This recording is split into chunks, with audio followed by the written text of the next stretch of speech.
Hello, magnificent family. How are you this very, very fine evening? It's been a bloody nice day in Brisbane, and you can see I'm moving my shoulders. My back, not so flash, and the ribs still pretty sore. But at the end of the day, improvement and great improvement, which I wholeheartedly put down to comfrey oil and an iTerra wand, because that's all I've done. Apart from the days where I could rest where I could for as long as I could, but rest as much as I could. I didn't get much sleep, but rest. But I got to tell you, unbelievable. I don't think I could have recovered to the level that I have without the comfrey oil and the iTerra wand. Just my personal experience. Don't take my advice as health advice or anything like that. I can just tell you my experience, and it really is with an I don't know if you call this a major injury, but it is my first experience with an injury of significance, let's call it that, to me. And I know how I heal. I generally heal pretty fast. But for this kind of injury, some years ago, I had my sternum split in a not dissimilar fashion to what happened here. And I know how long that took me to recover without the aid of comfrey oil. This isn't dissimilar to what happened in many ways, and position's a little bit different and whatnot, but comfrey oil, starting practically bathed in it. I have very little of the oil left, unfortunately, but I also have very little of the pain left at this stage, and I'm seeing a specialist for those of you that are interested. Not a chiropractor. There is a kinesiology area to this and something else, but I'm seeing a specialist, I hope, on Monday afternoon at some stage, because my back is still out in a number of places and my neck. However, at this point in time, the headache seems to be disappearing, and life, the universe goes well. Who was first in the room tonight? Dave O, how are you, brother? The bat is up and blinking. We like to see that. Let me see who else. Chris, I like the way you brought this one out, brother. Good evening, incendiary deliverers of truth bombs. I think that, in and of itself, is truly spectacular. Yes, I would wholeheartedly agree with that, Kathy. And yes, Trump is on Tucker. 75 million viewers in 45 minutes. I don't know how long ago you posted that. That might mean it's starting now or at 7:30. All right, I'll try and make this quick one, because that's a show we probably all want to be watching, don't you reckon? Who else has got questions and things here? Springtree, how are you? Do you think Prigozhin's death is faked? Absolutely yes. If you follow me on Facebook, there is a bloke that I'm mates with called Andy Grace. If you've followed radio for any years, you'll know who he is. And we're old mates and have been friends for 30 plus years. Andy is an exceptionally good man at delivering insightful opinion pieces on his Facebook page regarding finance, particularly high finance, big finance.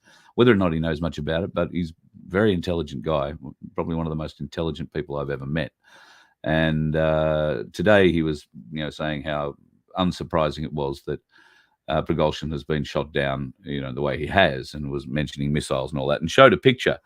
And I saw there was a video attached to the file, I think somewhere I found, where it shows a plane coming down. And I had to reply to that, because it was pretty evident that the plane that was used in the picture either wasn't Prigozhin's aircraft. It was just here's a plane crash, let's show that. Because the aircraft that was coming down, if it had been shot down by a missile, wouldn't have been coming down in the fashion that was pictured.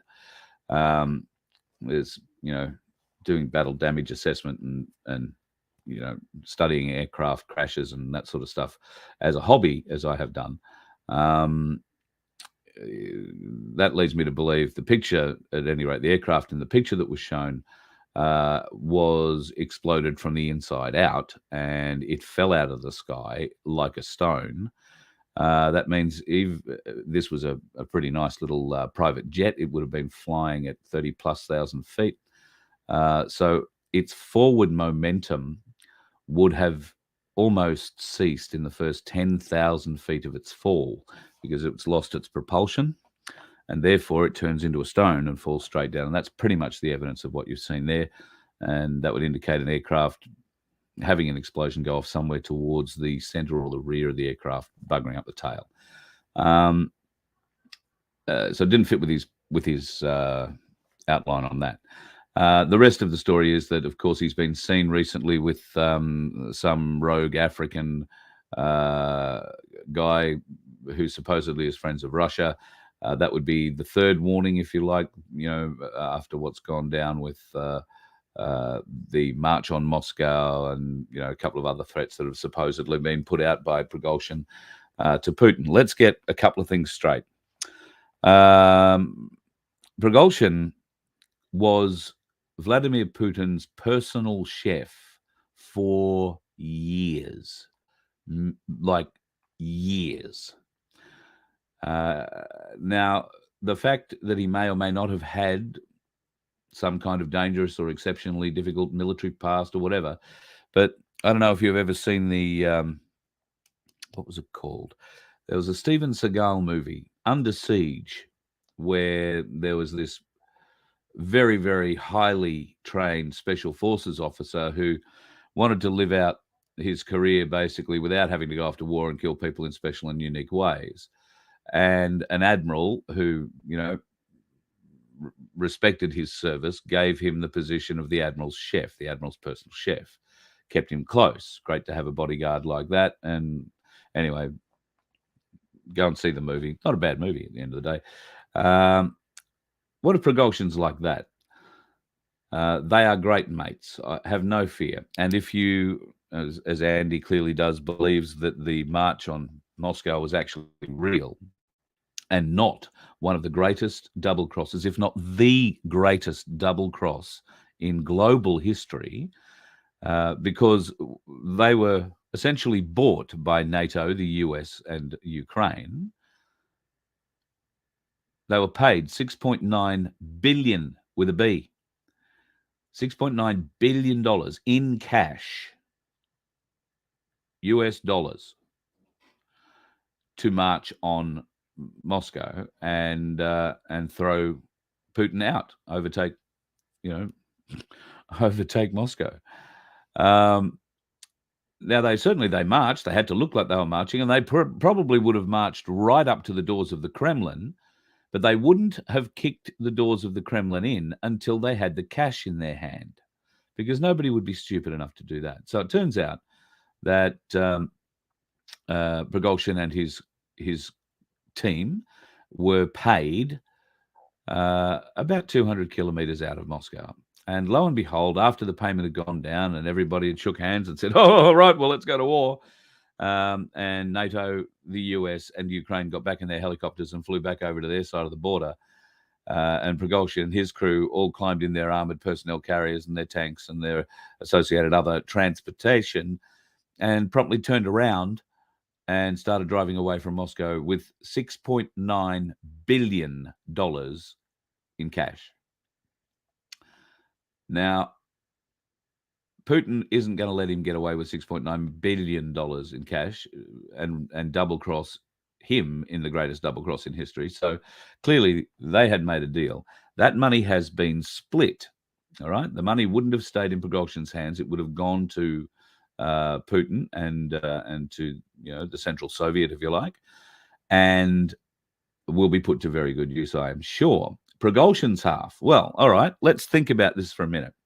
From Vladimir Putin's point of view, if you had in the back of your mind this bloke was going to double cross you, or that there was some doubt in your mind that he was, in fact, going to try and overthrow your government and no doubt assassinate you, would you, in the course of pulling off the greatest double cross in history with him, let him take his half of the money before you killed him? I wouldn't. Because why would you let him walk away with $3.45 billion US dollars that would arm him, rearm him, enable him to buy newer, better weapons and weapon systems, enable him to recruit higher paid mercenaries with greater training, who will be able to train his already pretty well trained, but it's not so much that they're well trained. They are bloody Russians, so they're brought up on potatoes and vodka, and we have to understand that the Wagner organization is staffed by people out of prison. They were given the ultimatum that you see in the movies. You're going to die in this prison, or you're going to come and work for us and do what you're told. We'll give you a gun. You get to kill people, but only the people we tell you can kill. And we'll give you some money for it. We'll make sure you're okay. We can't let you back out in public, unless you promise not to kill anybody we don't tell you to kill. And that's how the Wagner Group is built. Mercenaries work that way. So some of them will work for Wagner, but some of them won't. Some will say, oh, no, it's not enough money. $120,000 a month is not enough money. Yep, that's what some of them get paid. Some of them get paid more, a lot more.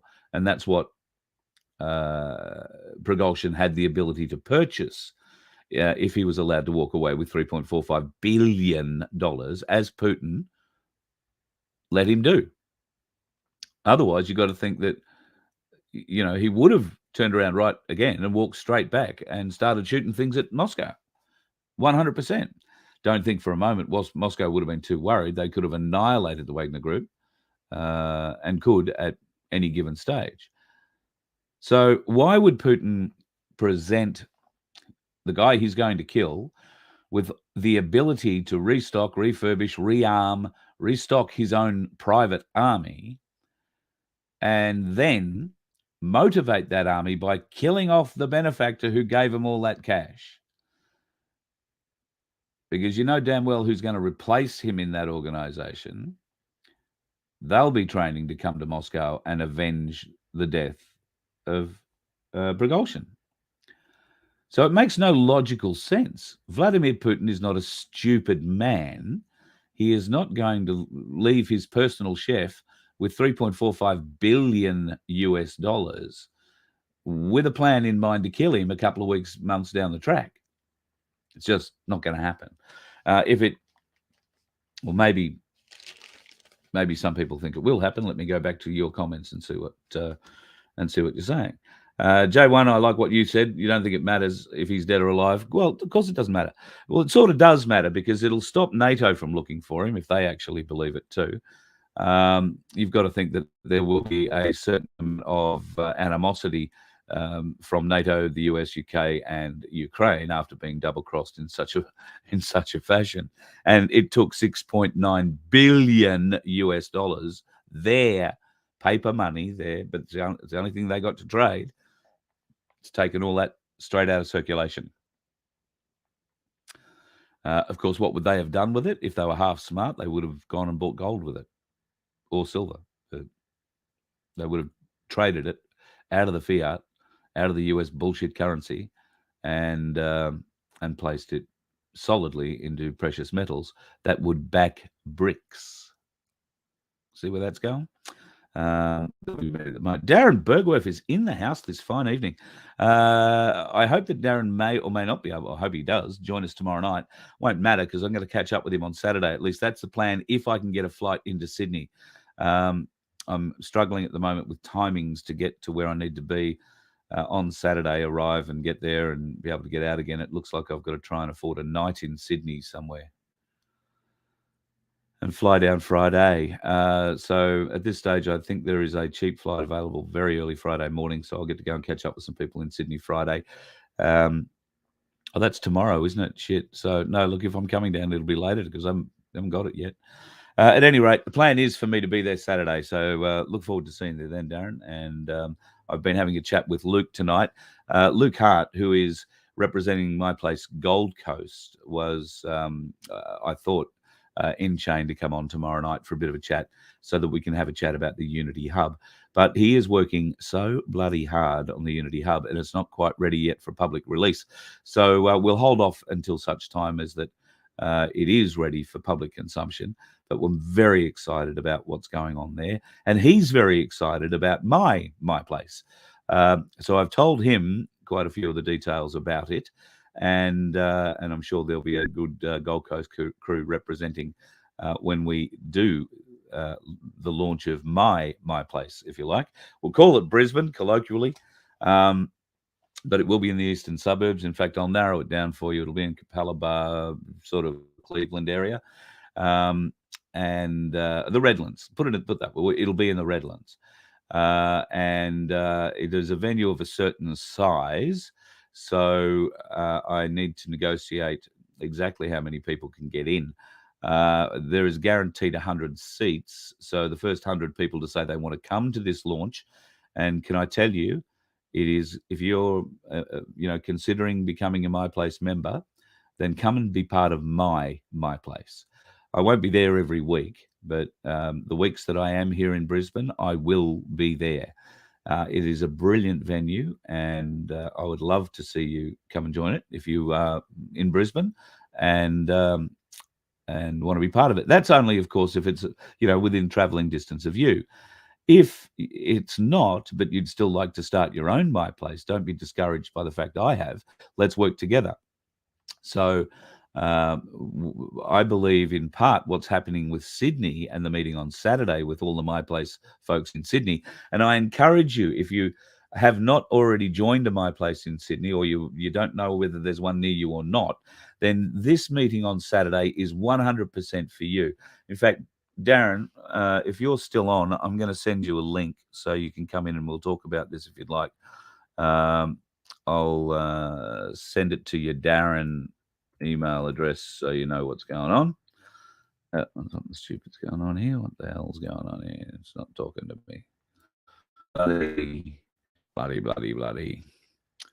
Sign in. Sign into what? Anyway, maybe I can get Darren to come and join us. If not, come down to Stargazer Park at Barangaroo on the banks of the beautiful Sydney Harbour on Saturday. The event starts around midday. Darren will be there. He'll be speaking. Dr. Billy Bay will be there speaking. I'll be there. I doubt I'll be speaking, but I don't mind standing up if Darren gets short of breath. And we'll catch up. It would be wonderful to see you. Sorry, I'm trying to enter into this friggin' email system so I can send you the link, Darren. For some reason, I've been locked out. Oh, no, there you go. Now we can do it. Amazing. I've sent you the email link if you want to come on, Darren, up to you. So, yeah, Barangaroo, the Stargazer Park, 12 o'clock. As many people in Sydney who would like to learn more about My Place, who would like to maybe form one in their areas, and I believe part of what will be discussed there will be splitting Sydney up into areas so that My Places can be created in those areas and people can travel to them. Doesn't mean you have to have one in your suburb. Maybe there's a northern suburbs, an eastern suburbs, a western suburbs, and a southern suburbs version, or maybe there's 5 or 6 different versions. I'm not sure. Sydney's a bloody big place. In fact, I was talking to G2 today, Galactic Larrikin number 2, Rob, and where he lives to get to the event on Saturday is a 2.5-hour drive. I nearly fell over. He still calls himself in Sydney. But anyway, depending on where you are in Sydney, I guess them's the breaks. So how it could be. I'm a walking, talking disaster area. Thanks, Neville. I hope that was while I was fiddling around. Otherwise, I'll make an excuse. I'm a typical man. I can't do 2 things at the same time. Neville, you on the other hand might be a very skilled man who can multi-skill like that. But when you're trying to talk, type, think, and problem solve because the email addresses weren't coming up as they should, and you're doing a live show, yeah, you can come across looking like a tool. Thanks for pointing that out, though. I appreciate it. Tard. Keefe, I didn't say hello. Keefe, and g'day to the Roys, as we do every evening too. Just trying to have a bit of a squeeze down and see what we've got here. Oh, Vicky, hang on. What have you got here? Thank you for being concerned. Yeah, the ribs, they're not good, I can tell you. Oh, mine, no. Ah, God. Well, that's a story, Vicky, for you and me in another occasion. But I hope the bastard got what was coming to him, and we'll leave it at that. I'll get myself in trouble. Peter, what have you sent up?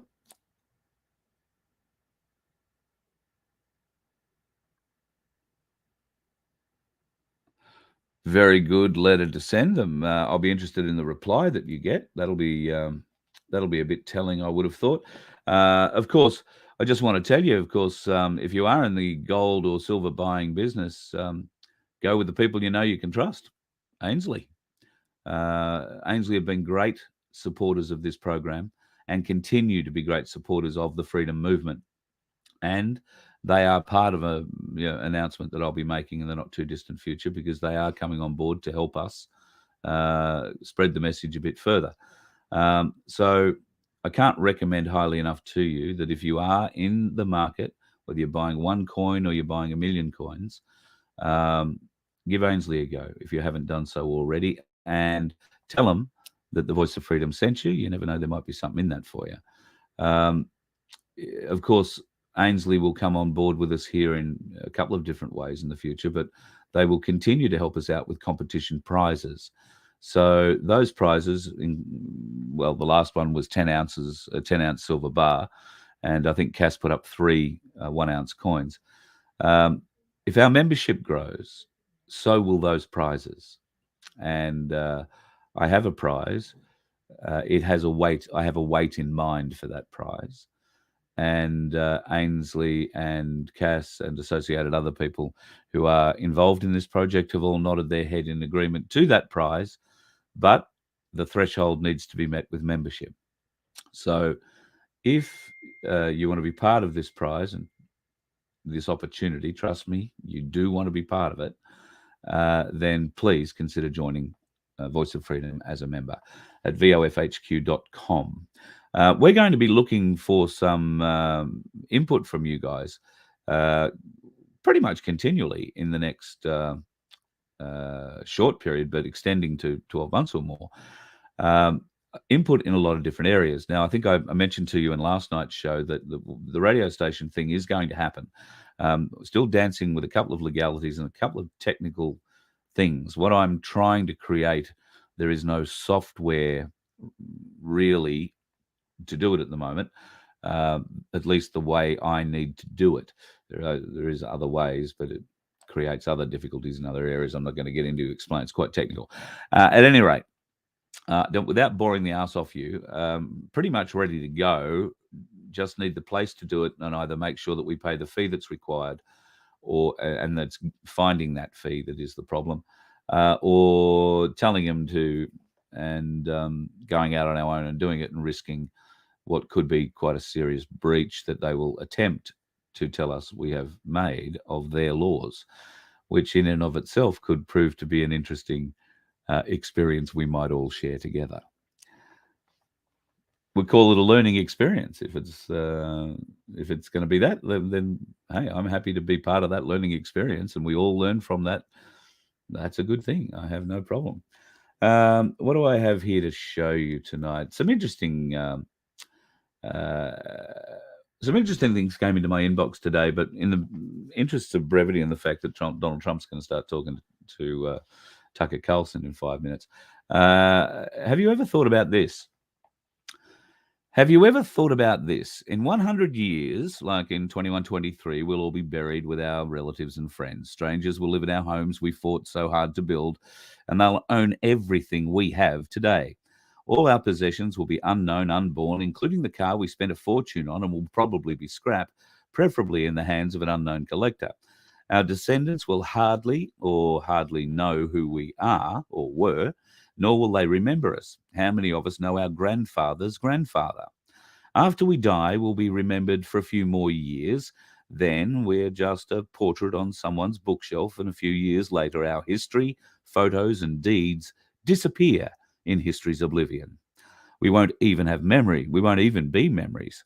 If we paused one day to analyze these questions, perhaps we would understand how ignorant and weak the dream to achieve it all was.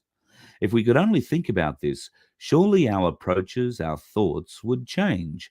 We would be different people, always having more, no time for what's really valuable in this life.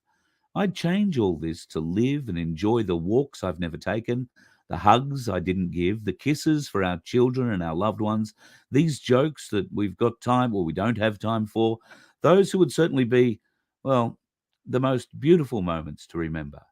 After all, they would fill our lives with joy. And we waste it every day, day after day, with greed, greed, greed, and intolerance. It's written by some anonymous person, and I found it today. I thought it extremely powerful. Thank you to whoever shared that to me on Facebook. Truly powerful. Have a think about that. It's got more truth in it the more times you read it. Trust me. Off the coast of southeast Queensland today, some pretty cool things happened. Off the Alexandra Headlands on the Sunshine Coast, this came past. Pretty nice looking little beastie. Have a look at this as she rises and falls in the water. Now, this is a U.S. nuclear submarine. It is the USS North Carolina. And show another little bit there for you. Now, you can see that thing in the middle of its back. That is something you don't see every day.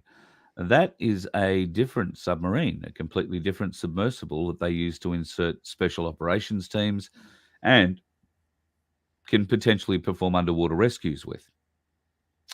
Now, it looks to me like she's coming into the passage, the Pumice-Stone Passage, and probably coming in to spend a couple of days R&R after Operation Talisman Sabre has finished. This particular submarine will be an escort to one of those warships that the Americans sent over, either the US America or the USS New Orleans.